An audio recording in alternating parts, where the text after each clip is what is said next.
He kōna ipurangi tēnei nā te reo irirangi o Aotearoa. This is Mediawatch. I'm Colin Peacock.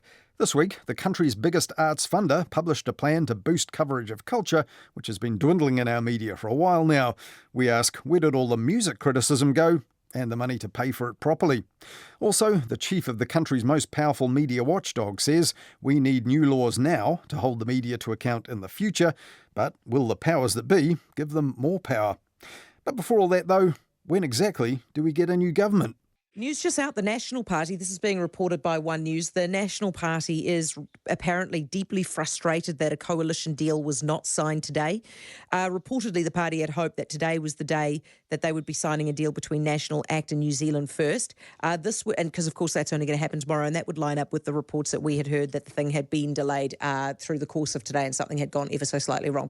That was News Talk ZB's Heather Duplessis-Allen on Thursday evening, with the latest hiccup in the road to a new government, even after talks between the parties had wrapped up. And while Heather Duplessis-Allen was relaying the delaying reported by TVNZ, TVNZ was reporting that New Zealand First big Bible fan Shane Jones had been reciting Exodus to a rival reporter. 40 days on from vote casting, New Zealand First MP and prophet Shane Jones promising biblical feats. Well, there's a great line from Exodus, 40 days and 40 nights up in the mountain, and the covenant emerged and the commandments were written, so it's probably the day. Now there, Shane Jones was giving chapter and Bible verse to News Hub's Lloyd Burr, though TVNZ couldn't bring itself to name him or his employer. And as 40 days and 40 nights came and went, TVNZ's 7 Sharp then consulted former police negotiator turned consultant Lance Burdett, who had this bleak assessment. The negotiations that have been going on is kind of like a kidnap situation, isn't it? And at this point, people were starting to demand proof of life for this new national-led government in waiting. Or, as RNZ's Giles Dexter put it earlier in the week, another day of waiting, and waiting, and waiting. Back on News Talk ZB, though, Heather Duplessis-Allen was still confident on Thursday that it was just one more day away. Or was that wishful thinking? But hey, listen, at least it's going to go right tomorrow, right? Absolutely. They will sign it tomorrow.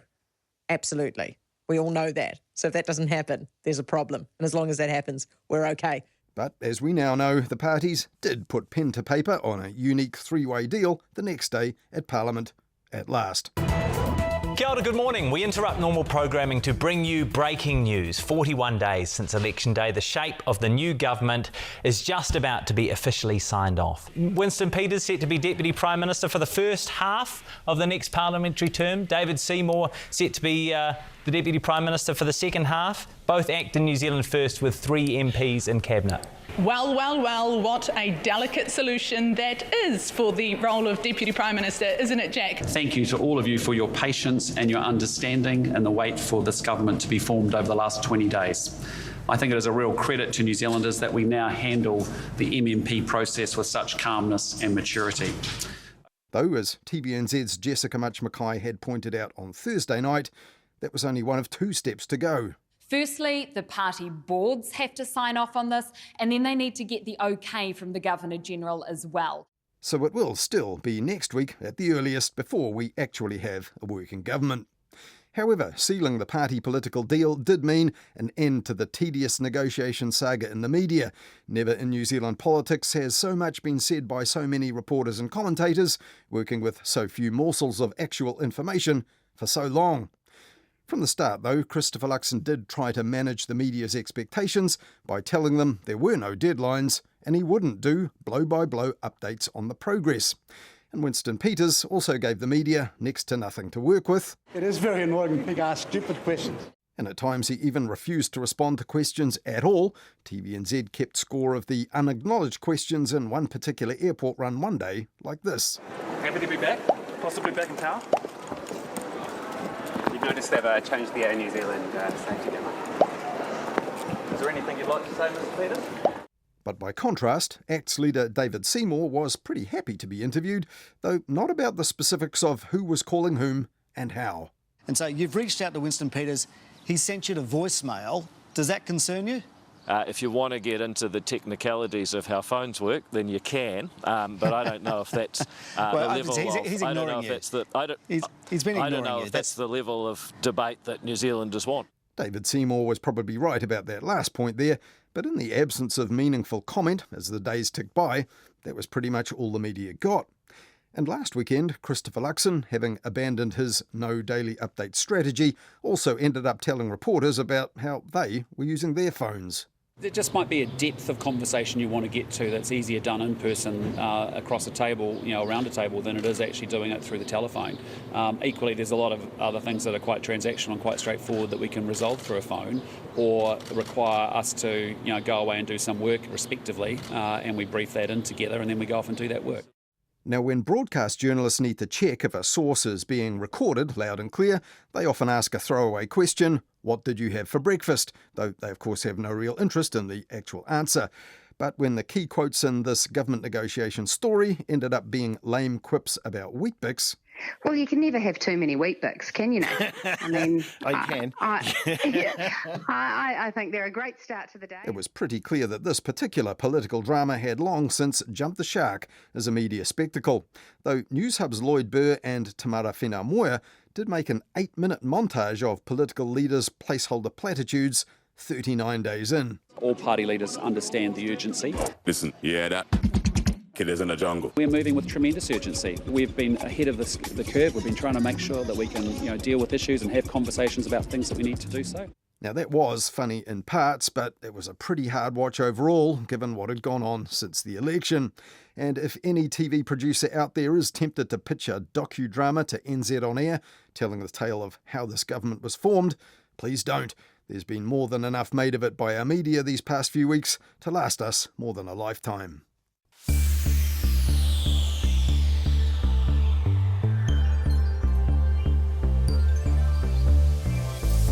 This week, the Broadcasting Standards Authority issued its last batch of rulings for this year on formal complaints it received earlier in 2023. And it's an interesting bunch. There was one about country calendar depicting deer being hunted, shot and processed at an abattoir. Just the reality of daily life in Aotearoa, New Zealand, the authority decided. It also declined to determine a complaint about undecided people being excluded from TVNZ's pre-election polls, and a complaint about a character described as effing annoying in a book review on 9 to Noon. It didn't breach the standard for offensive and disturbing content, the authority decided. And to be clear, effing annoying is exactly what was said on air, not the F-word variant itself. But the authority did uphold a complaint against News Talk ZB host Mike Hosking, who told listeners during a teachers' strike, people who go on strike have always been on full pay, they're supported by the unions. That was materially inaccurate and misleading, said the authority, even though some listeners did get in touch on ZB afterwards who knew that that wasn't right. And a majority of the authority also upheld, though only in part, a complaint about a discussion on TVNZ's show Marae about freedom of expression in the wake of provocateur Posey Parker's visit to New Zealand. Rainbow community activist Chanel Lal had strayed into the realms of personal attack, the BSA said, though not all its members considered it a breach of standards. And the BSA also considered a complaint about Mediawatch, which was a response to our analysis of another decision made by another media complaints body. The Media Council had earlier found a Stuff News report about the safety of puberty blockers lacked balance. The authority found that the live midweek Mediawatch discussion about that decision was sufficiently balanced and focused on the implications of the decision for journalists. And the alleged inaccuracies in our broadcast, in fact, constituted comment, analysis or opinion, the authority said, and Mediawatch's critique did not result in unfairness. Now, in addition to those latest decisions, the Broadcasting Standards Authority also this week released its annual report to call for urgent and long overdue reforms to the laws for media regulation. Increasingly obsolete legislation is making it more difficult for us to achieve our mission, said the authority's Chief Executive Stacey Wood. Since 2019, that mission has been to protect New Zealanders from harm under a new vision statement, freedom in broadcasting without harm. But what does that mean? We'll come back to that later. But what then is the problem with the existing law for the Broadcasting Standards Authority? The BSA is backed up by the Broadcasting Act of 1989, and uniquely, the authority can order errant broadcasters off the air for really bad breaches of standards, and even make them apologise. Now, it hardly ever does that, but it does make broadcasters pay modest penalties for bad breaches and acknowledge them on the air. But there are other regulators that don't have the same power, the Media Council, for example, for what used to be called the print media, and the Advertising Standards Authority for advertisements. And then there's the Classification Office for other content and publications, overseen by the Office of the Chief Censor, and that has separate legislation. Now that all leaves whole swathes of online media effectively unregulated, though laws governing privacy, defamation and harmful digital content can be applied to anything that's really egregious and illegal that's published on the internet. But seeing as broadcasters, newspaper publishers and advertisers all operate on the web anyway, having 4 regulatory agencies that predate the internet does really seem out of date. 5 years ago, the Department of Internal Affairs, Te Tari Tai Whenua, first proposed one framework for all media, with codes of practice to be enforced by an independent regulator. Now, there was some consultation with broadcasters over this, and then came COVID disruption, and then last May, a new proposal called Safer Online Services and Media Platforms, which was explained this way. We all consume and experience content, from books and film to social media and new AI technologies, as well as everything in between. Over 30 years ago, we designed a system that largely kept us safe from TVs, movies, books and radio. But it isn't up to the task for the high volume and high speed content environment of today. We need new regulations for online and media platforms to ensure the safety of individuals when they consume content. Now, this proposal said that media services like TV and radio broadcasters would also need to follow new codes, and the new regulator would have the power to penalise serious failures. And back in June, the editor of the New Zealand Herald, Shane Curry, said media executives were worried about this. I managed to speak to most of the CEOs or the different businesses, and it's fair to say the reaction's very cautious through to concern, deep concern around. Concern about the impact on, I guess, the freedom of the press. It's important that media, that there's nothing preemptive or prescriptive in this new superpower that they can sort of dictate where the media is going. Now, Internal Affairs itself has said, look, we're not setting up this superpower to kind of dictate. But what would responsible news media have to fear from this? Well, Shane Curry said they were concerned about that notion of harm. Where the concern may come in is around the principles themselves and what defines harm. So, and this is where the hate speech laws came into. That is a really good. The Safer Online Services and Media Platforms review did note that the news media were a low risk of harbouring harmful content, but disclosures made in the course of journalism can end up harming some people, even if they're in the wider public interest. Now, consultation on the department's plan to replace 4 avenues of complaint with just one ended in July, and there's been nothing reported back yet. But when it is, it'll be reported back to a new government, which will need to be persuaded that this is worth doing.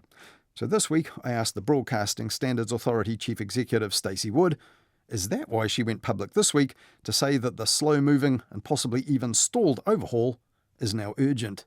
One of the things I found interesting was that our annual reports from about 10 years ago were making comments about looking forward to the upcoming regulatory reform and the need for that.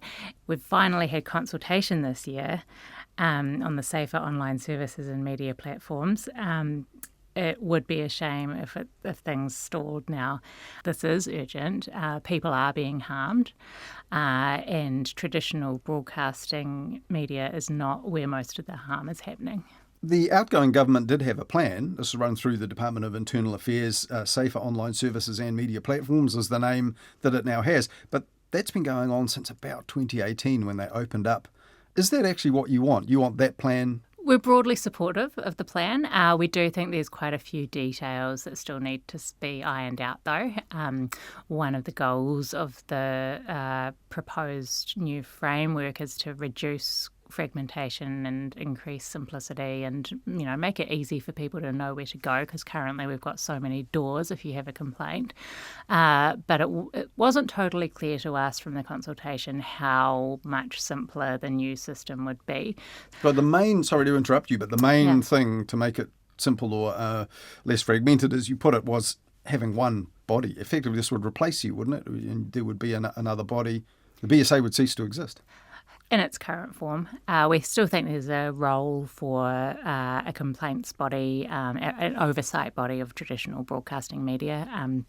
It could be something like what's happened in the UK, where Ofcom has absorbed a lot of new functions relating to the online space. So it might be that the standards that we've been upholding for the last 34 years are applied at a higher level to new platforms. So because it's simply not practical for people to complain about something they see on social media, wait for a complaints decision to come out and then see if it's going to get taken down or not. By that time, it's gone all around the world and disappeared and morphed into something else. Right, because broadcasting decisions right now, the ones released this week, for example, they may go back to April or May, for example. They go back a few months, the actual broadcast being complained about. That's right.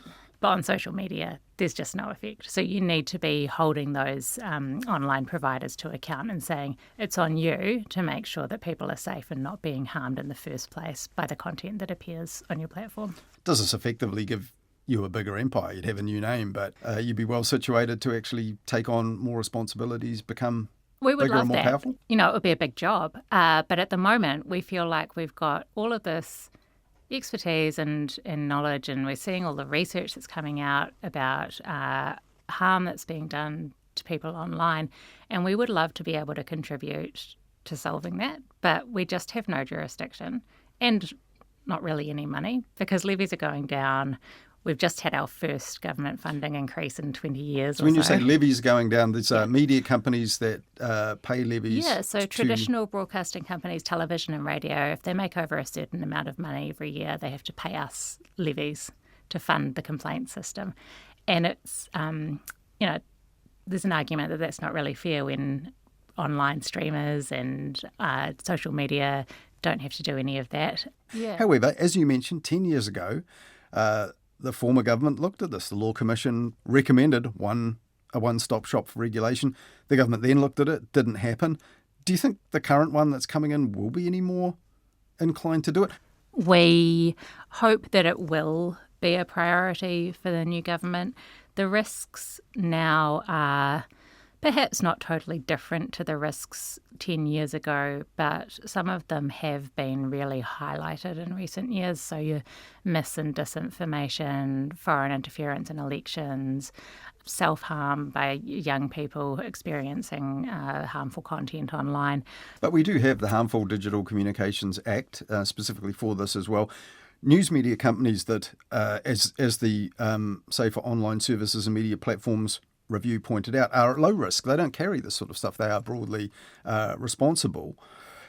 So they won't want to be drawn into a regulator that has more power. And the way things are, a lot of media get to regulate themselves effectively, and so do the advertisers. So they're not going to want to give that up. You'll have to persuade them as well as the government, won't you? Yeah, and no, we support a co-regulatory system, perhaps similar, perhaps somewhat different to what we've got now, where the providers, the platforms are responsible in the first instance for their processes, for their codes, for their but where there's a regulator to make sure people are playing by the rules. So we do think that it's just important to not have one rule for all, but make sure that there aren't the big gaps in our regulation that we've got at the moment.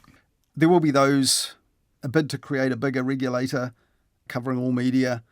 It's going to come into opposition from organisations like Free Speech Union and so on. Are you prepared for that? There will be resistance? There's always going to be controversy when we're talking about limits on free speech, but it's always been recognised that the right to freedom of expression and free speech is never absolute. There's always reasonable limits, especially where it comes into conflict with competing rights. That is the heart of our mission, though. Our Broadcasting Standards Authority is about freedom of expression without harm. But harm means different things. I mean, some would say good, responsible journalism can harm some people, but it's in the wider public interest that things are exposed, whether or not it's bad for some individuals. So the BSA adopted that in 2019, that freedom in broadcasting without harm. But again, another body with wider powers also operating online, censorship powers effectively, news media won't like it. It's a tough one. Harm is not being offended, but harm means different things to different people, as you've said. But we don't think that the fact that it's difficult should stop us from doing it. And if it doesn't happen, if the current government says, sorry, we've got other priorities, carry on as you were, kind of what happened 10 years ago, What's the worst that will happen if you don't get the regulatory reform you say is really urgent? For us, selfishly, it's going to become more expensive each year to achieve less because we'll be reaching fewer people watching television or listening to the radio. We'll continue to see falling levies from traditional media. The authority will continue to issue robust and useful decisions. That can be challenged in that court. Can be challenged in unlike court. other regulators. That's right. But we won't be preventing harm to the extent that we have in the past, because that is not where the harm is occurring increasingly. Finally, though, yes, your annual report out this week. Interesting, the patterns of complaints, 169 complaints, 121 decisions. Only 7 upheld by the authority. So, look, broadly, broadcast media, as we know it, still broadly responsible and upholding their own standards as well as those in the BSA's codes? That's right. That was the lowest rate of upholds that we've had in a few years, and it does reflect that traditional broadcast media are generally doing a really good job of upholding standards. We did issue 3 upholds this week, but the pattern still stands. The annual report does mention a spike in last couple of years over COVID-related issues and coverage. That seems to have fallen away a bit, I guess, as the pandemic itself has moved on a bit. But now also you've had to issue those guidance notes about gender identity issues. Is that now one that's keeping you busy? It's keeping us busy. It's certainly not the same as the real spike that we had around COVID. And there are always issues of the day that we see a wave of complaints about. We expect we'll see an increased number around the Gaza conflict. We expect to probably continue to receive complaints about people speaking Te Reo on the television. But we do... Although you can now kind of decline to determine them. We can decline to determine them, but we still have to consider them. And the broadcaster does as well. But it is still frustrating to see.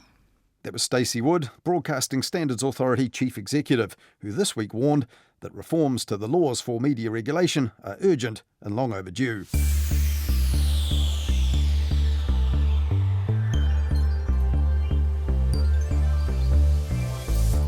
Back in July, the arts funding outfit Creative New Zealand inadvertently picked a pretty intense week to release a new survey called Visibility Matters, which showed that media coverage of culture was dwindling.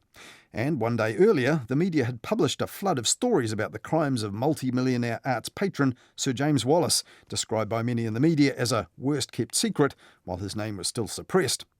But the Visibility Matters survey's finding that arts and culture get just half of the space in our media that's devoted to sport these days, well, that wasn't news to people in the arts. Now, that report was prompted in part by longtime arts writer Mark Amery, who's now the co-host of RNZ's Culture 101, on the air every Sunday at 1 p.m. here on RNZ National. And at the time, he told Mediawatch that one of the big problems was that arts events with a PR push behind them did get coverage in advance, but actual critical analysis of them was harder to find. Too much preview, not enough review, in other words. Now, Creative New Zealand has followed up Visibility Matters with another report released this week, New Mirrors, all about ways to strengthen arts and culture media coverage in Aotearoa, New Zealand. And the authors of that will be talking about it on Culture 101 next Sunday here on RNZ National. But in the meantime, Hayden Donnell now looks at one art form which used to generate lots of critical coverage in our media, but now, not so much. Kia ora, Chris. Welcome to Mediawatch. Kia ora, Hayden. Happy to be here.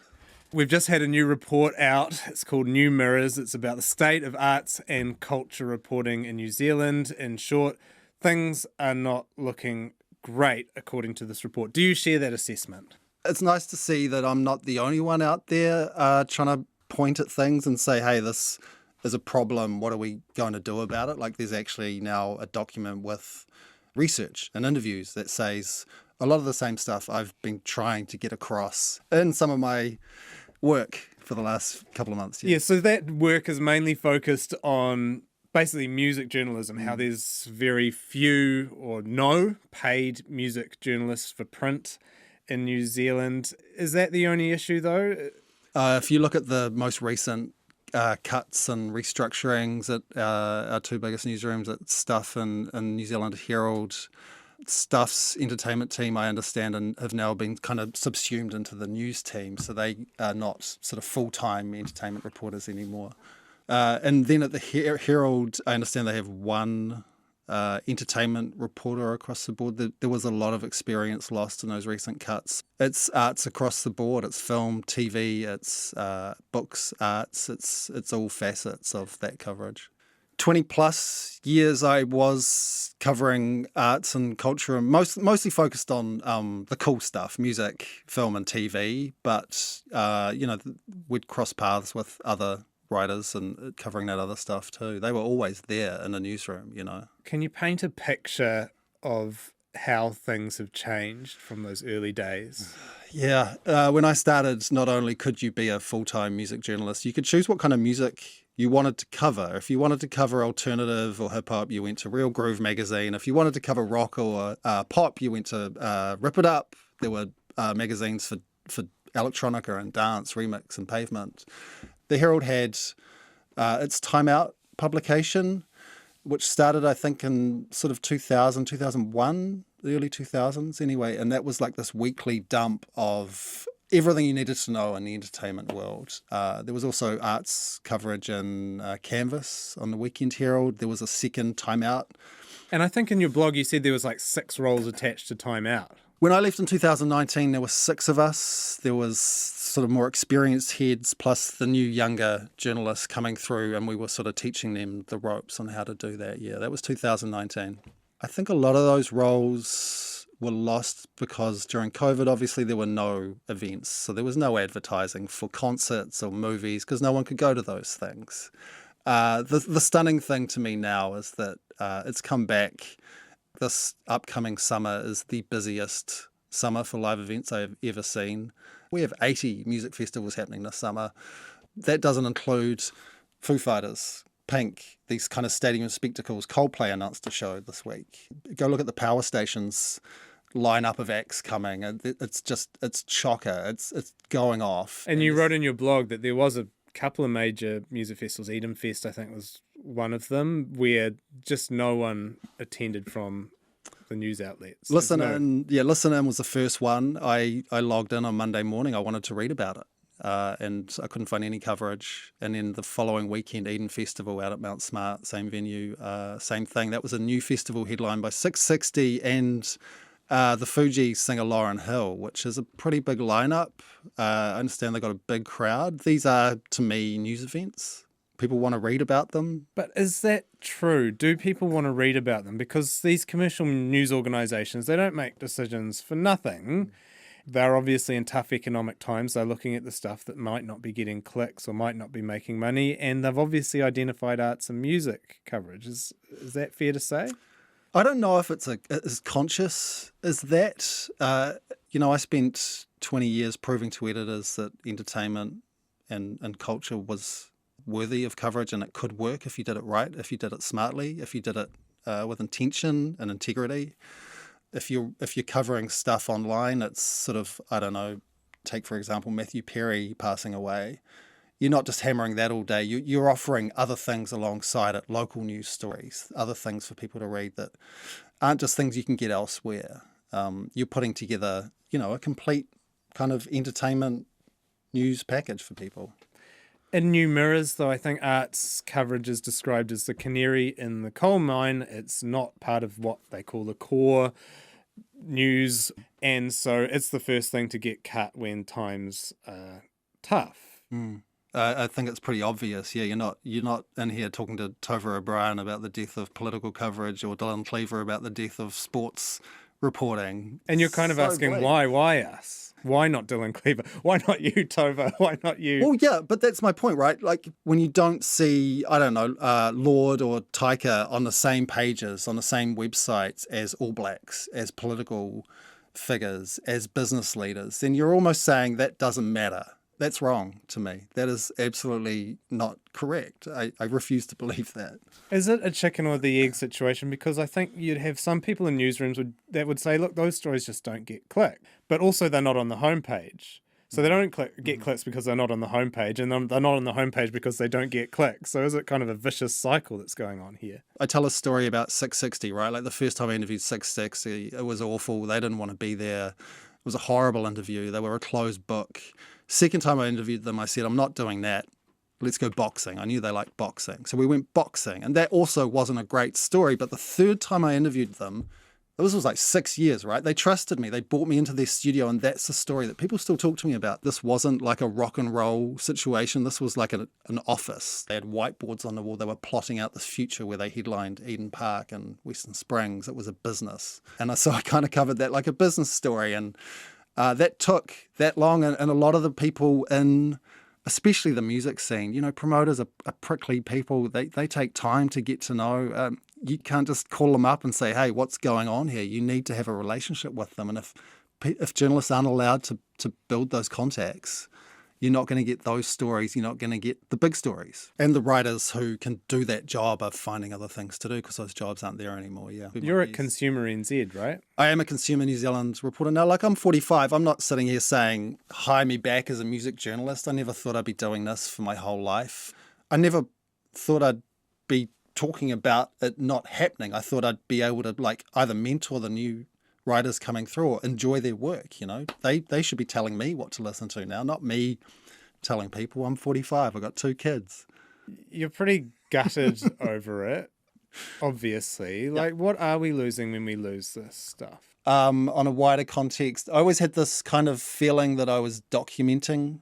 You can go and read from the 80s, Sweetwater's reviews, right? They're still there. If we're not covering Eden Festival and Listen In Festival, in 20 years, you can't go back and look at them. No one's collating the TikToks and the Instagram reels.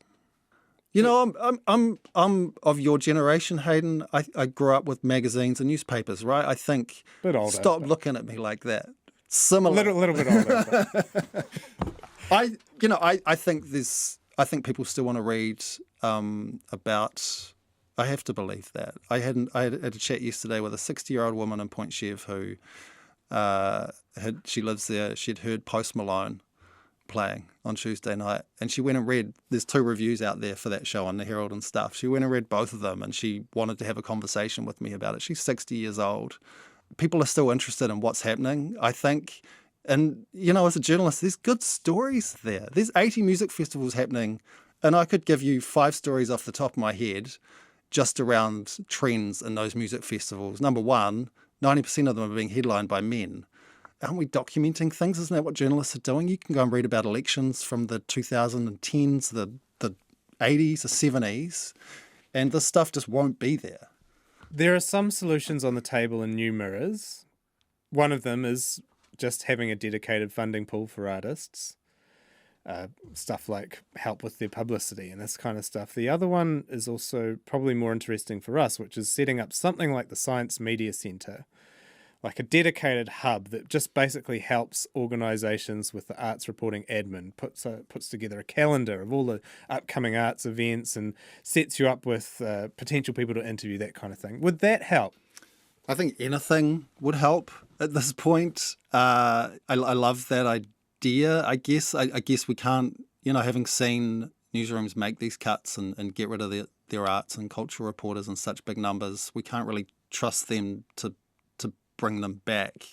Well, I think the fee attached to that is something like $5 million a year. Where's that coming from? How that operates? But I love the idea. I'd love to be part of it. I still don't feel like I've had that moment where I've helped sort of, like the help I got as a young entertainment journalist coming through from the Scott Caras and the Russell Baileys and the Joanna Hunkins. I haven't been able to do that.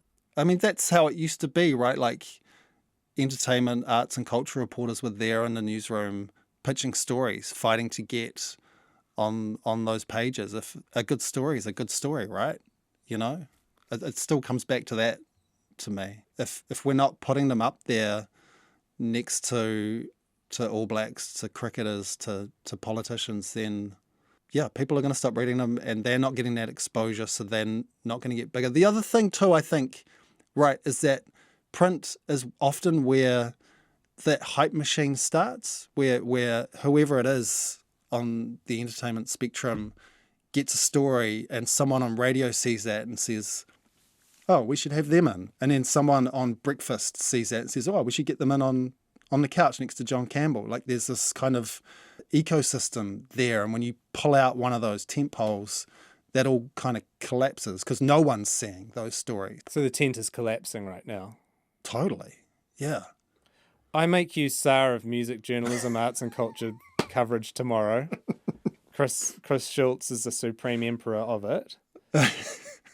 What would you do? Quit. No. Already done that. You've got to plug those journalists back into those newsrooms, but they've got to have experience. They've got to have mentors. They've got to have support, and then those stories will come. The people who still want to do it. I mean, are they even at journalism school? Is anyone saying, "Hey, I want to cover music"? Like only an idiot would do that at the moment, right? Like that's not a career. There's no career path there in New Zealand anymore. Hey, thank you so much for joining me, Chris. Thanks, Hayden. Hated it. That was arts and entertainment writer Chris Schultz, who's also a regular film and TV reviewer on RNZ's 9 to Noon, talking there to Mediawatch's Hayden Donnell about music criticism vanishing in our media. Now, the issue of arts coverage and what to do about it was highlighted in that new report this week from Creative New Zealand, New Mirrors, Strengthening Arts and Culture Media in Aotearoa, New Zealand. And you can hear all about that in Culture 101 next Sunday here on RNZ National.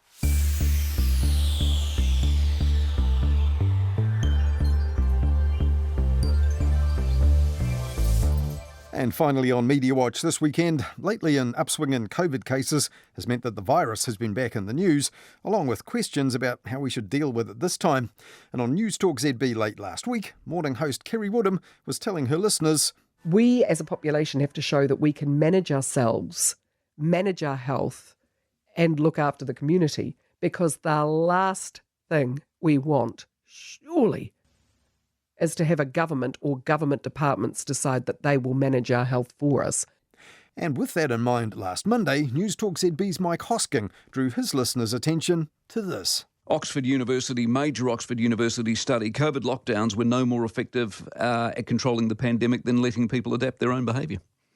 Wonder if that's going to be covered in the Royal Commission in this country. I suspect not. Now, that study, interestingly, was reported by just one major media outlet, the UK's Daily Mail. It was one of 4 online stories pumped out by the Mail's deputy health editor that day. And reading aloud from it, Mike Hosking said this. So you had the blanket shutdowns. They, of course, squashed the fatality rates for the virus. It was the New Zealand approach. We saved lives, etc. However, leaving people to adapt their own behaviour was just as effective, i.e. Sweden. Now, the Daily Mail said that they used data for this from around 416,000 people in New York City. Yes, both cost jobs, but both saved lives. So as we stood there, and I remember it very clearly, have a look at Sweden. What about Sweden? Is Sweden the winner? No one's the winner. At the end of the day, we did it differently, and they both seemingly, if you believe this particular study, came out with roughly the same result. But not quite. The UK and Sweden might have ended up with a similar result from their different approaches in terms of those supposed economic trade-offs between jobs, freedom of movement and deaths. But it wasn't a similar result here in New Zealand, where we've had comparable economic disruption, but only 3,500 deaths so far among about 5.5 million people. And there have been 25,000 deaths among 10.5 million Swedes reported to the World Health Organization so far. And Mike Hosking and the Daily Mail didn't mention that there have only been 5,700 deaths recorded among 5.5 million people in Sweden's neighbour Norway. So if the COVID inquiry does take into account that major Oxford study noticed by Mike Hosking, let's hope they notice the difference that the Daily Mail and Mike Hosking didn't. And another thing about that study from the Oxford University Institute of New Economic Thinking was the name of the lead author, Professor Doyne Farmer. Back in the 1970s, when he was a graduate student, he was famously banned from all casinos in Nevada for building a crude computer that allowed a pair of gamblers to cheat in roulette, though it ended up not quite working in practice. Governments currently learning the lessons of COVID to prepare for pandemics in the future really won't want to gamble on getting that right the next time round. That's all we have for you in Mediawatch this weekend, but we'll be back with more on the media in Midweek Mediawatch after the news at 10 next Wednesday night on Nights with Mark Leishman. And then back again with more Mediawatch at the same time next weekend here on RNZ National.